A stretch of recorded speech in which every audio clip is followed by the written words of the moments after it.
हे राघव, अब मोक्ष द्वार पर स्थित रहने वाले इन द्वारपालों को सुनो, जिनमें से एक के प्रति भी प्रीति हो जाने से मोक्ष द्वार में प्रविष्ट होने का अधिकार प्राप्त हो जाता है। शम मंगलमय है, शम शांतिदायक है तथा संशयों का निराकरण करने वाला है। शम से परम कल्याण की प्राप्ति होती है और शम ही परम पद है।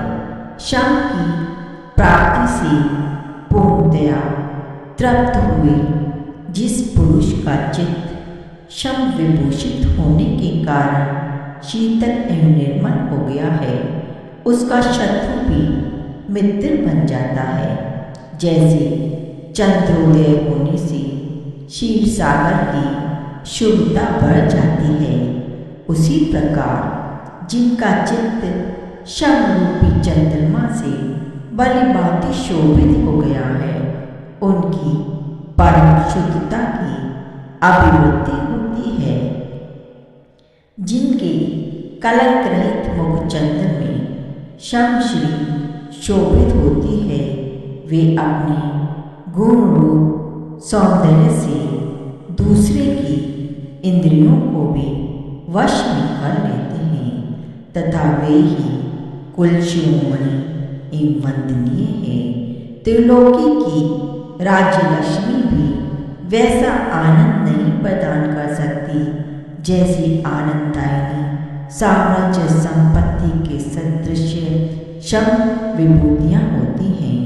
लोक में जितनी दुस्सह तृष्णाएं और जितनी दुखदायिनी मानसिक व्यथाएं हैं, वे सब शांत चित्त वाले पुरुषों के निकट जाकर वैसे ही विलीन हो जाती है जैसे सूर्य की किरणों के संपर्क से अंधकार का विनाश हो जाता है।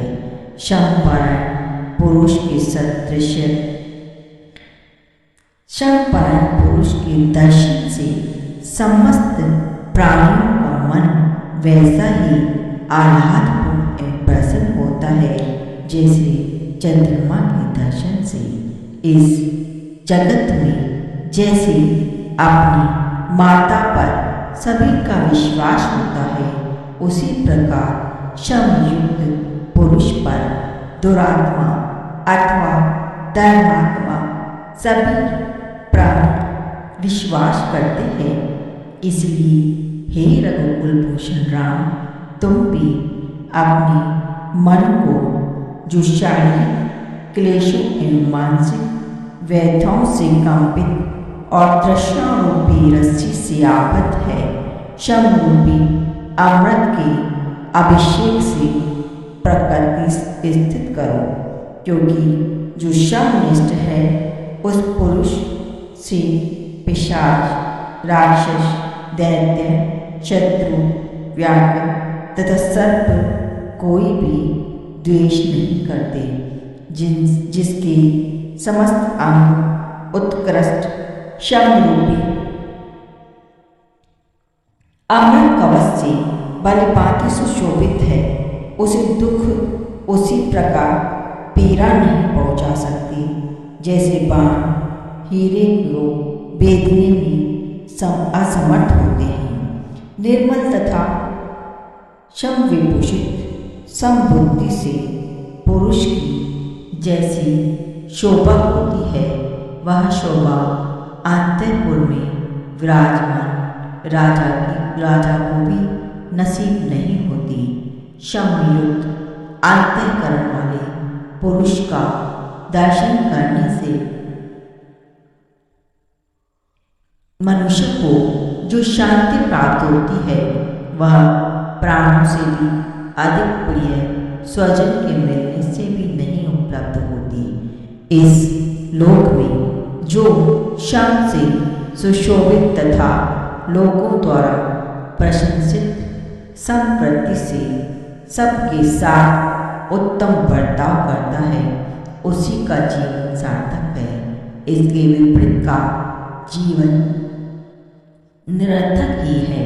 जिसका मन उद्दंडता रहित हो गया है, ऐसे समपायण श्रेष्ठ पुरुष जो कर्म करता है उसके उस कर्म की इस समस्त प्राणी प्रशंसा करते हैं। जो पुरुष प्रिय और अप्रिय को सुनकर, स्पर्श कर, देखकर, खाकर और सूंघकर ना तो हर्षित होता है और न खिन्न होता है, वह शांत कहा जाता है।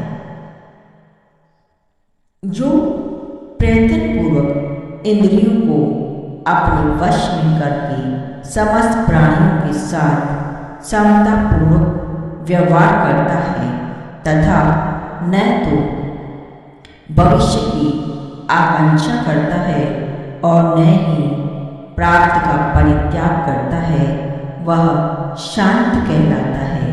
जिसका मन मरण, उत्सव और युद्ध के अवसर पर भी व्याकुल न होकर चंद्रमंडल के समान निर्मल आभा से युक्त रहता है, वह शांत कहा जाता है। हर्ष और कोप का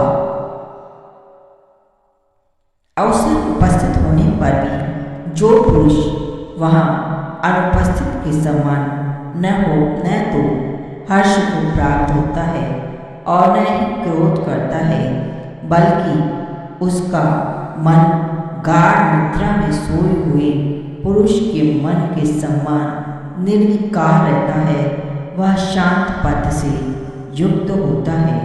जिसकी अमृत प्रवाह के सदृश सुखदायिनी तथा प्रेम पूर्वक दृष्टि सभी प्राणियों पर समान रूप से पड़ती है, उसकी शांत संज्ञा होती है।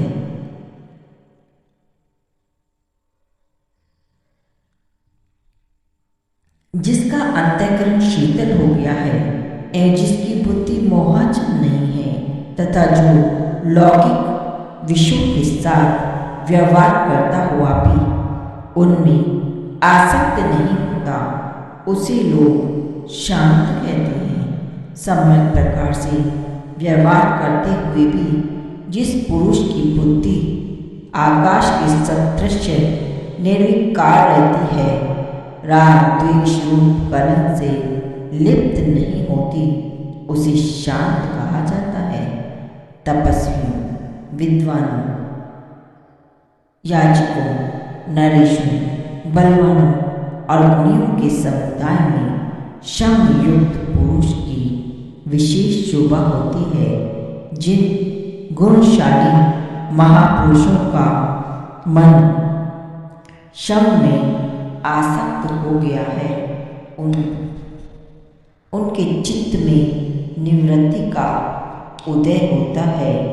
ठीक उसी तरह जैसे चंद्रमा से चांदनी प्रकट होती है, जो गुण समूहों की परमावृत्ति है तथा जो पुरुषार्थ का मुख्य भूषण है, वह संपन्नम संकटों तथा संपूर्ण स्थानों में भी अपने प्रभाव से सुशोभित होता रहता है। हे रघुनंदन, जिसका अन्य पुरुष अपहरण नहीं कर सकते, जो पूज्य जनों द्वारा सावधानी के साथ सुरक्षित एवं अमृत स्वरूप है, उस शब्द रूप उत्कृष्ट साधन का आश्रय लेकर बहुत से महानुभाव जिस क्रम से परम पद को प्राप्त हो चुके हैं, तुम भी परम पुरुषार्थ की सिद्धि के लिए उसी क्रम का अनुसरण